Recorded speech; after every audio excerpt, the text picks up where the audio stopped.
Hello, friends. Welcome to Level Up with Debbie Neal. I am your host.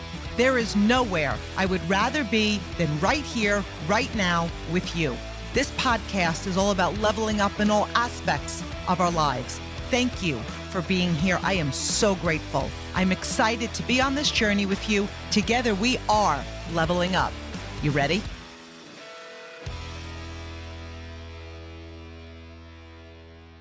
Hello, my Level Up family. Happy New Year.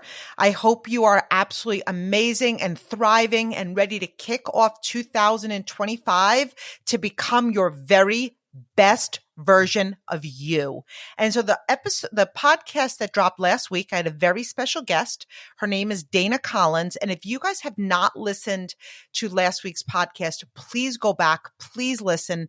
Dana has been building a network marketing business for over 30 years. She's been with the same company for 30 years. It's the same company as I am in. She is a top leader in my company and the author of a book called The Big Build. And if you are in network marketing profession, this is really one of the best books that you could read. It's very simple. It's very powerful. It's very truthful. She shares a lot of wisdom. She shares her experience. It's kind of like a roadmap for you to succeed. And it is a great tool to learn how to build this profession and this industry big. And so this week, what I did was I chose a few things from her book to talk about and expand on in a podcast.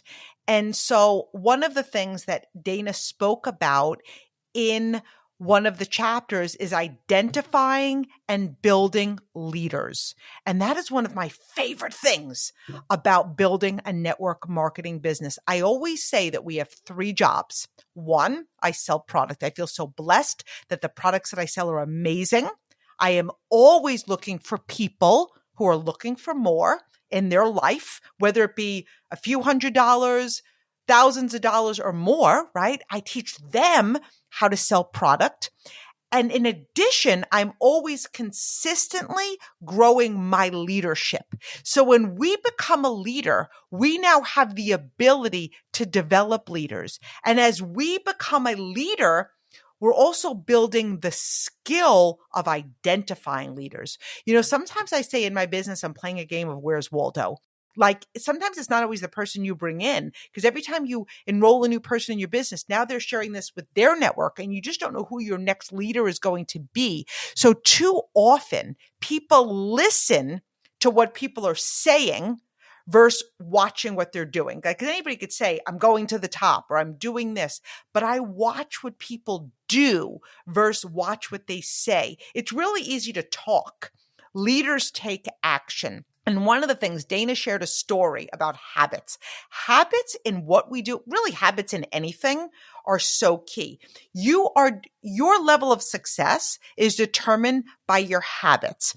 And she told a story that she listened to a podcast and the host talked about giving things up. Okay. Like, so right now it's New Year's. Like, what are we giving up? What are you giving up? Maybe it's sugar. Maybe it's junk food. Maybe it's negativity. And she made this connection and said that why is it always the things that we're giving up is bad for us? Like we never say, I can't stop ordering a salad, so I'm going to give that up this year. Right. And so habits form our choices. And to create good leadership, it's about creating good habits. And this is just the time of the year that we could all start off with a clean slate. Like, what habits are you going to be implementing this year? And some of those habits should be reading, affirmations, listening to personal growth, right? Which you're doing right now, reading books, moving your body, speaking of positivity, treating your business like a business, taking your leadership to the next level. So as we're creating new habits, it's a muscle. These are muscles and they need to be worked on daily. So leadership and success in network marketing, one of the things is about building a community, building a team, building a community. And that's, team members, it's customers. We engage people. And our goal is to build a community that is strong, that is healthy, that is vibrant, and it revolves around developing business. You want to develop a community that fosters growth. So as you're entering this year, like you want people to be talking about goals, dreams, activity, leveling up, raising the bar. And so one of the things she talks about is habits that leaders continually develop. So I'm going to go over those today. So we're going to talk about some habits that leaders, right? So I'm a top leader in my company. That doesn't mean you grow to that level and you're like, oh, I don't have to work on my leadership. Leaders are developing these habits continuously, okay? Because we are not born a leader, we become leaders, and it's a constant evolution of leveling up and growth, okay? So here's some habits. 1, being able to work on their own. You guys, you're so blessed if you have somebody in this business that's coaching you and leading you and guiding you, but you want to be able to work on your own, have discipline, work in the darkness, work in silence. This will determine if you are going to be successful. Being able to work alone requires discipline. It requires ownership and a vision. If you want to lead others, you must be self-led. So the greatest thing about this profession is you don't have a boss. The worst thing about this profession is you don't have a boss. If you're going to wake up like, I don't feel like working my business today, or, it's the New Year's, or it was Christmas, or I'm going on vacation, you have to be able to work on your own if you want to be successful and continuously growing that habit. Leaders do what most people procrastinate. They do it even if no one is watching. And so she told a story, I love this story, about an old assistant that she once had. And I want you to think about this story because maybe, people can be like, I, excelled in my corporate job and I don't understand why I'm not excelling in this. In a lot of jobs, you're being told what to do. So she told a story about an old assistant she had and she let her go because whenever she took her eyes off of her assistant, she was very distracted and she was very lax. So basically she needed her breathing down her neck. She lacked the ability to be productive on her own. And that's really key. She needed someone watching over her to keep her on task. And there's so many even jobs today that are remote. There's people that go, most people are wasting time. Most people are under delivering what they're doing, right? And so if you're going to be that means you're always going to have a boss. It means you're always going to wake up to an alarm clock because how you do anything is how you do everything. And until we develop the ability to work on our own, how can you possibly succeed if you need somebody push? I've seen people in my business say, I need you pushing me every day. I'm not pushing you every day. Like I'm here to coach you. I'm here to inspire you, but I'm not here to push you every day. You have to learn to push yourself. I've watched great leaders in this profession, in my company, on my team, get a job. They work 8 hours a day because they know they have a boss and they need the money. And there's way more potential in network marketing, but that requires the discipline to do what it takes. Number 2, leaders take productive action. They are disciplined to get things done. They do the hard stuff. You ever notice that if we have a list of stuff that we need to do in a day, we start with the easiest, start with the hardest, get it done. If exercise is something that you don't love to do it right away. Don't wait. Now, there's been days I've worn my workout outfit all day. Today's one of those days. My hair's in a ponytail. Haven't washed my hair. I was going to go to the gym, but then I went to Costco instead of going to the gym. So I didn't do the hard stuff first, right? I'm going to do it later, but do the hard stuff first. They don't allow fear to keep them from moving forward. People who are afraid of making mistakes, you know what happens? They don't make anything. They don't do anything worthwhile. They're not growing. Leaders do the things that move their business forward. They schedule activity. They make appointments. Most push these things off because the results aren't immediate. They want immediate results. And if you go long enough without scheduling activity, without creating presentations, without having one-on-one conversations, if you go long enough without doing these things, you're not going to have a business. Leaders hold themselves accountable for their results. Number 3, leaders don't seek out people who always agree with them and tell them what they want to hear. Let me tell you something. If you're not where you want to be and you want to justify and blame, you can find 100 people that are going to coddle you, stroke you, tell you that it's okay. You've worked hard enough. You don't need to push yourself. You've done all the right things. Is that what you want? Is that what you're looking for? Because leaders surround themselves with people who challenge them, people who hold them accountable. They seek out people that are where they want to be. They are running towards successful people. The best leaders want to be around people that make them uncomfortable and force them to level up. And so what happens is they evaluate relationships that they have in their life, and they limit the time with people who are negative, who are talking about other people, that are blaming, justifying, coming up with excuses that are just because they're not where they want to be. You must challenge yourself to be around people that inspire you to be more. Next, I think it's 4, leaders work on their communication. This is so important.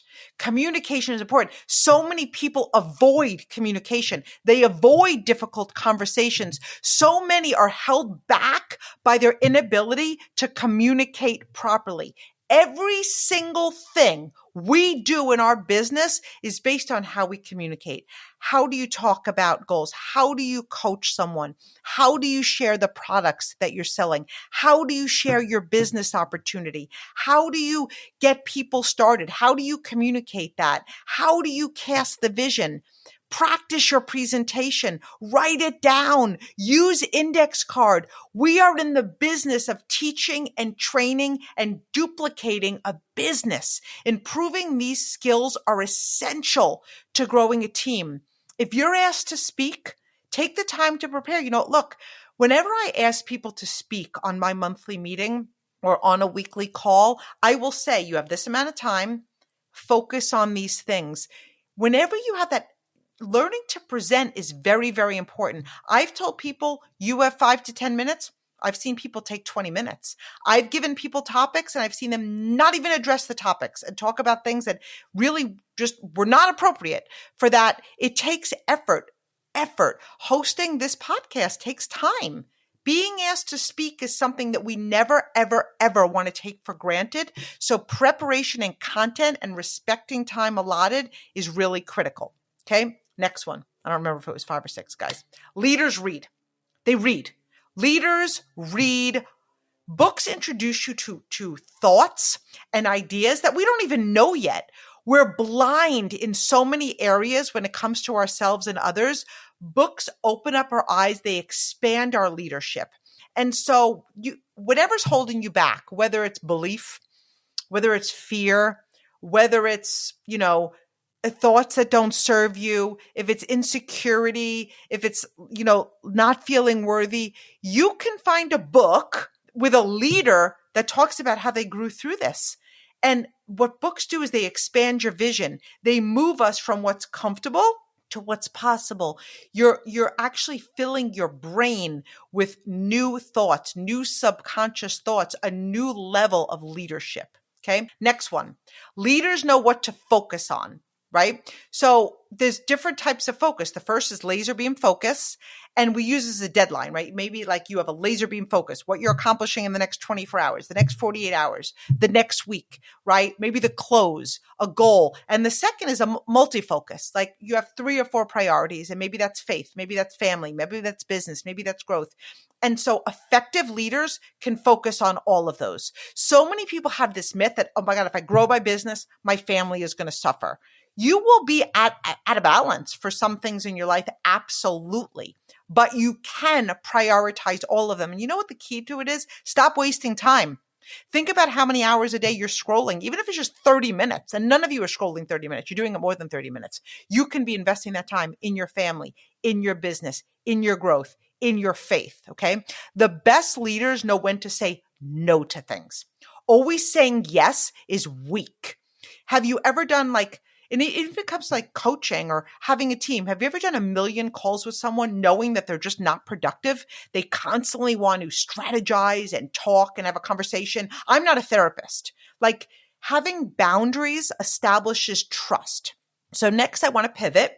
Okay. And again, this is coming from The Big Build, written by Dana, where I'm expanding on some of her things. I want to talk about some traits of leaders. Okay. So what we just talked about before was leadership qualities that constantly, their habits that leaders are constantly growing and expanding. So let's talk about some traits of leaders. Number 1 is trustworthy. Doing what you said you were going to do. Did you say you were going to show up? Did you say you were going to grow your business? Did you say you were going to earn your bonus? Did you say you were going to earn the trip? We rise by lifting others. Being trustworthy is self-worth. An example of lack of self-worth is telling people what they want to hear versus what they need to hear. There's so many times the holdback of why somebody's not where they are in their business, but you don't want to tell them. So we're like, oh, just keep doing it. Keep scheduling activity. No, like the truth, there's some people that their underlying energy is negative. So of course they're not enrolling people in their business. Some people have the energy of just entitlement. Sometimes people just don't show up. They're not committed. And that's why they're not succeeding. You want to be able to have these conversations. Being a truth teller in love to leaders leads other people to success. Trust and self-worth go hand in hand. Without a strong core, you're going to have a hard time standing in the courage of your conviction. Okay. So personal integrity and courage of conviction is another. Leaders with integrity and strong conviction can be counted on for doing what's right. Right? They can be counted on for doing what's right. Leaders strive for excellence. You want to know how to do a really good opportunity presentation. Do you know how? Do you know how? Do you command a room? Do you know it? Do you practice it? And I'm sorry, but if you're saying, I don't know how to do a presentation, what you're saying is, I don't really want to succeed right now. If you say, I don't know how to give a presentation, you're saying, I don't really want to build a team right now. Learn how to give a good presentation. Your team will utilize your meetings when they know you're a leader who is an example of excellence, success, and vision. People want to bring a guest to a presentation with a leader that's casting a vision. Where are you going? Where are you leading your team? Why would they follow you? They want to bring guests to see leaders with conviction and with energy. People will bring high caliber candidates. I hear people say all the time, who's doing the meeting? I'm not going to bring somebody if this person's doing the meeting, or I don't feel comfortable bringing my people here.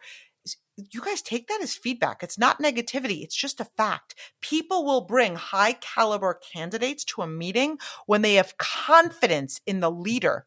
When we captivate an audience, we're showing up with energy that says, I value myself, and they have high standards. To live in excellence means you aren't willing to settle for average. You're not willing to settle for good enough. Excellence is about effort. Excellence sets expectations. Whatever standard you set in any area of your business, that becomes the bar for your team. So, hypothetical question, what areas do you feel the bar needs to be higher? And next part of that question, are you putting in the effort to raise that bar? So another one is leaders cultivate ambition. You guys, that's really powerful. Healthy ambition is about growth. It's about achieving. It's about striving for excellence. It's about doing your best.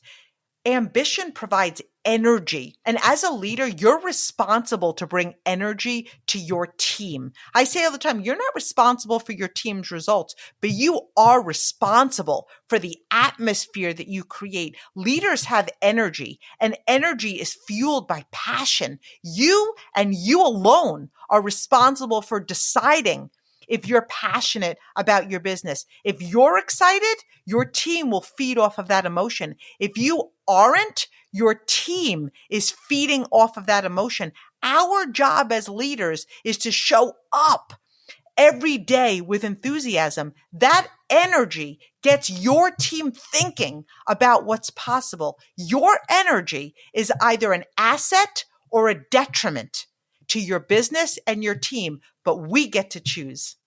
Leaders are courageous. This business requires courage. Courage to say yes.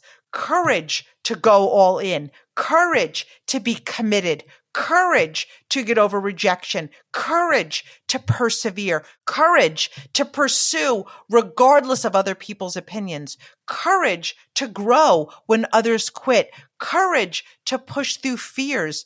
Leaders do something to move their business forward every day.